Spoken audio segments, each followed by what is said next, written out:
Hi friends, நம்ம இன்னைக்கு என்ன பார்க்க போறோம்னா சவ் சவ் பொரியல் தான் பண்ண போறோம். இந்த சவ் சவ் பொரியலை எப்படி பண்ணலான்னு பார்க்கலாம் வாங்க. பொரியல் பண்றதுக்கு அடுப்புல கடாய் வச்சு ஒரு 2 ஸ்பூன் ஆயில் விட்டுருக்கேன். ஆயில் சூடானதும் 1 ஸ்பூன் அளவுக்கு கடுகு,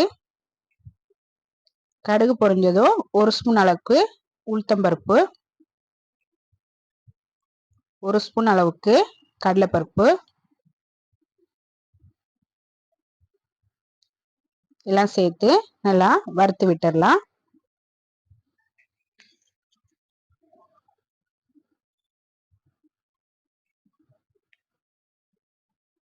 எல்லாம் சேர்த்து நல்லா வறுத்தாச்சு. இது விட ஒரு பெரிய வெங்காயத்தை பொடியா கட் பண்ணி வச்சிருக்கிறேன். 2 பச்சை மிளகாவையும் கட் பண்ணி வச்சிருக்கேன். கொஞ்சமா கருவேப்பிலை இலை எல்லாம் சேர்த்து நல்லா வதக்கி விட்டுறலாம். இது கூட ஒரு 3 பல் பூண்டை தோலை உரிச்சிட்டு தட்டி எடுத்து வச்சிருக்கிறேன். அந்த பூண்டை சேர்த்து நல்லா வதக்கிடலாம். எல்லாம் சேர்த்து நல்லா வதக்கியாச்சு. இப்போ இது கூட ஒரு சவுச்சவை தோலை சீவிட்டு கழுவிட்டு கட் பண்ணி எடுத்து வச்சிருக்கிறேன். இப்போ அந்த சவுச்சவை சேர்த்து நல்லா வதக்கி விட்டுறலாம். இப்போ இது கூட ஒரு 1/4 ஸ்பூன் அளவுக்கு மஞ்சள் தூள், பொரியலுக்கு தேவையான அளவு உப்பு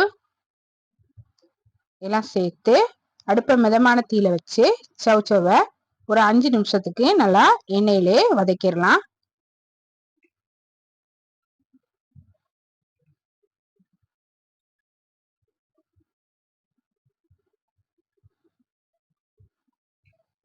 ஒரு 5 நிமிஷத்துக்கு சவுச்சவை நல்லா எண்ணெயிலே வதக்கியாச்சு. இப்போ இது கூட ஒரு 1/4 டம்ளர் அளவுக்கு மட்டும் தண்ணி சேர்த்துக்கலாம்.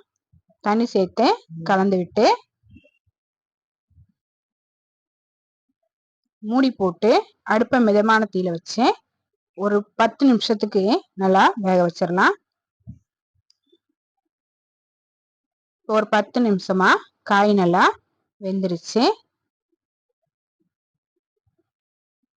இப்போ நல்லா கலந்து விட்டுடலாம்.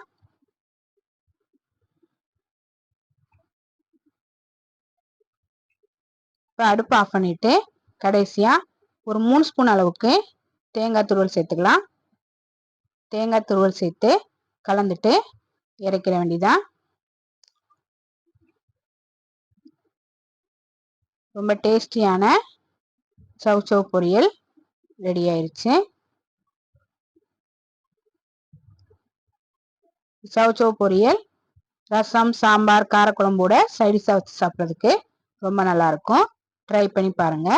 பிடிச்சிருந்தா நம்ம சேனலுக்கு லைக் பண்ணுங்க, ஷேர் பண்ணுங்க, கமெண்ட் பண்ணுங்க, சப்ஸ்கிரைப் பண்ணுங்க. கூடவே பெல் பட்டனை ப்ரெஸ் பண்ணுங்க. தேங்க்யூ.